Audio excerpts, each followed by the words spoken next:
आप सभी को गुड मॉर्निंग। आशा करता हूँ आप सब लोग बहुत अच्छे होंगे। और आज हम शुरुआत करेंगे ईपीआई के बारे में चर्चा करेंगे। देखिए दोस्तों, ईपीआई होता क्या है, तो ये है इन्वायरमेंट परफॉर्मेंस इंडेक्स। ये ईपीआई क्या होता है, हम इस पर विस्तार से आज चर्चा करेंगे। तो आजकल क्लाइमेट चेंज से पूरी विश्व जूझ रहा है। आप मानव जाति देखिए संकट में पड़ा हुआ है। अभी कोरोना वायरस के चलते क्या क्या स्थिति हो चुकी है।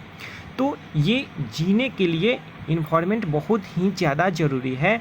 तो किस कंट्री को कितना इन्वायरमेंट अच्छा होना चाहिए, इसी का रैंकिंग जारी किया जाता है। तो ये रैंक जारी कौन करता है, तो दो यूनिवर्सिटी मिलकर सरकार से डेटा को इकट्ठा करती है और ये इन्वायरमेंट परफॉर्मेंस इंडेक्स तैयार करती है। इससे पता चलता है कि कहाँ पर किस कंट्री में रहने के लिए ज़्यादा सूटेबल जगह है। तो चलिए आप देखेंगे अपना प्यारे भारत का कि हम लोग का अपना भारत का क्या इंडेक्स है और सबसे ज़्यादा इसमें टॉप कौन किया है, यानी कि फर्स्ट बेंचर कौन है, प्रथम रैंक पर कौन है और सबसे अंतिम में कौन है। ये रेलवे एनटीपीसी एग्जाम की दृष्टि से ये काफ़ी महत्वपूर्ण है, तो आप इसे ध्यान में रखेंगे। तो चलिए इसके बारे में कुछ चर्चा कर देते हैं। तो येल यूनिवर्सिटी और कोलंबिया यूनिवर्सिटी दोनों ने मिलकर सरकार से डाटा को इकट्ठा करती है और ईपीआई जारी करती है। ये जो ईपीआई जो होता है ये प्रत्येक 2 साल पर जारी किया जाता है। ईपीआई का जो इंडेक्स तैयार किया जाता है उसमें कुल 100 अंक रहता है और 100 अंक में से प्रत्येक कंट्री को 32 पैरामीटर होता है कि इस पैरामीटर पर आपका क्या तैयारी है और उसी के आधार पर ये अंक दिए जाते हैं। ईपीआई को पहली बार 2002 में प्रकाशित किया गया था और स्कोर कार्ड जो बनता है यानी कि इंडेक्स जो बनता है वो एमडीजी को ध्यान में रखकर इसे तैयार किया जाता है। आप एमडीजी के बारे में नहीं जानते हैं तो अभी आप नेट पर जाकर सर्च कर सकते हैं इसके डिटेल जानकारी के लिए। अभी इसे एग्ज़ाम में जैसे एनटीपीसी में या रेलवे के कोई भी अदर एग्ज़ाम हो जिसमें इसका फुल फॉर्म भी बहुत बार पूछा गया है तो आप याद रखेंगे। मिलेनियम डेवलपमेंट गोल्स और एमडीजी पर एक अलग लेक्चर से आपको इस चैनल पर मिल जाएगा, सर्च करेंगे तो वहाँ पर मिल जाएगा। ईपीआई प्रत्येक 2 वर्ष पर प्रकाशित होता है। तो 2020 का अब हम रैंकिंग देखेंगे। तो 2020 में 180 देशों का डाटा को इकट्ठा किया गया और इसका रैंकिंग किया गया। तो इस इंडेक्स में 32 इंडिकेटर्स पर विचार किया गया है, यानी कि 32 ऐसे चीज़ें हैं जिन पर विचार करके देखा गया कि आपका 32 में से यानी कि अगर कोई एक खास पैरामीटर हो तो उसमें आपका क्या नंबर है, फिर आपका एवरेज निकाला जाता है। तो इस इंडेक्स में यानी कि इन्वायरमेंट परफॉर्मेंस इंडेक्स में डेनमार्क सबसे ऊपर है, यानी कि सबसे अच्छे जगह रहने के लिए या इन्वायरमेंट के रूप में जो कार्य करता है या फिर आपका एमडीजी है उस पर सबसे ज़्यादा क्लोज वर्क डेनमार्क करता है। तो देखें डेनमार्क को कितना नंबर मिला हुआ है। तो डेनमार्क को इस इंडेक्स में सबसे ऊपर है जो कि 100 में से 82.5 अंक मिला है।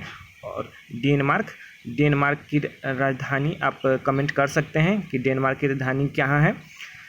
चलिए अब टॉप 5 कंट्री हम आपको बता देते हैं कि सबसे ज़्यादा इसमें टॉप 1 पर कौन रहा और अपने इंडिया का क्या रैंक है। तो देखिए 1 नंबर पर डेनमार्क है, 2 नंबर पर लग्जमबर्ग है, 3 नंबर पर स्विट्ज़रलैंड है, 4 नंबर पर यूनाइटेड किंगडम यानी कि यूके और 5 नंबर पर है जो फ्रांस है।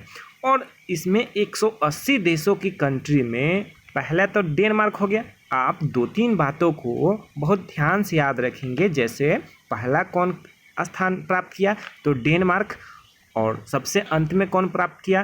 तो देखिए 180 रैंक यहाँ पर आपको दिखाई जो दे रहा है वो ये लाइबेरिया है, यही आपका 180वां रैंक इस कंट्री को प्राप्त हुआ है।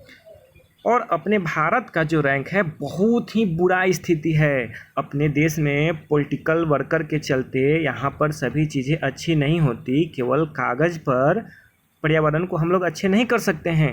अभी आप देखें कि बिहार में नीतीश सरकार की तरफ से जल जीवन हरियाली के लिए अनेकों सारा पेड़ के लिए बजट बनाया गया लगाने के लिए, लेकिन वो कागज़ पर तो मेंटेन हो गया, लेकिन उसका हकीकत क्या है वह किसी से छुपा नहीं है। तो देखिए भारत की स्थिति 180 देशों में 168वां रैंक है, जो कि काफ़ी ही बदतर स्थिति इसे कहा जा सकता है। और सबसे बड़ी बात, 100 में से 27.6 नंबर मिला है। तो आप देखिए, ये पासिंग मार्क्स 30 नंबर भी नहीं मिला है। तो ये बहुत ही घटिया स्थिति है। हाँ, हालांकि एक अच्छी बात ये है कि ये प्रत्येक 2 साल पर जारी किया जाता है। तो 2018 में, यानी कि अभी 2020 का तो रैंकिंग 168 हुआ, और 2018 में जो रैंकिंग था वो 177 था। तो ये 9 अंक की उछाल, 9 रैंक की उछाल तो आई है, लेकिन फिर भी ये स्थिति अच्छी नहीं है। यानी कि पर्यावरण पर बहुत सारा कार्य करना होगा, और पर्यावरण पर कार्य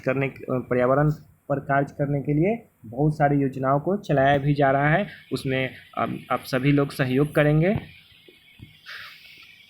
चलिए अब बात करते हैं कि अपने कुछ पड़ोसी देश, यानी कि सार्क के जो होता है, सार्क कंट्री, उस पर चर्चा कर लेते हैं कि उसका क्या स्कोर है। आपने आसपास पड़ोसी देशों से भी हम लोग तुलना कर लें तो देखिए, हम लोग यानी कि अपना प्यारा भारत जो है, यहाँ पर आपका रैंक देखें 2020 का 168 है, और आपका भूटान जो है वो 107 है। यानी कि अगर सार्क कंट्री में देखें तो भूटान 1 नंबर पर है, लेकिन ग्लोबल रैंकिंग जो है उसका 107 है। श्रीलंका का 2 है, यानी कि भारत, श्रीलंका जो है, देखिए भारत से कौन अच्छे स्थिति में है, भूटान अच्छे में है, श्रीलंका है, मालदीव है, यहाँ तक कि पाकिस्तान और नेपाल और बांग्लादेश, ये तीनों देश भारत से ऊपर है।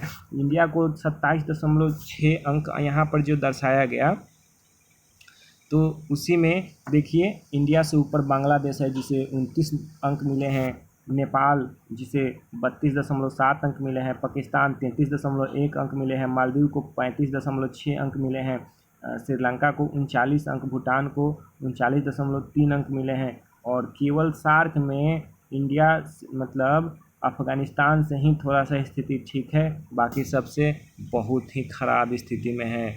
तो इसलिए आप सब लोग पर्यावरण पर बहुत ज़्यादा ध्यान देंगे, आप सबसे भी अनुरोध है। तो चलिए आज यहीं पर समाप्त करते हैं। आशा करते हैं कि आप सब लोग को ये लेक्चर अच्छा होगा, और इस तरह के आपको प्रत्येक किसी न किसी टॉपिक पर प्रतिदिन लेक्चर आएगा। आप विनर्स क्लासेस यूट्यूब चैनल को फॉलो करते रहें। थैंक यू, धन्यवाद।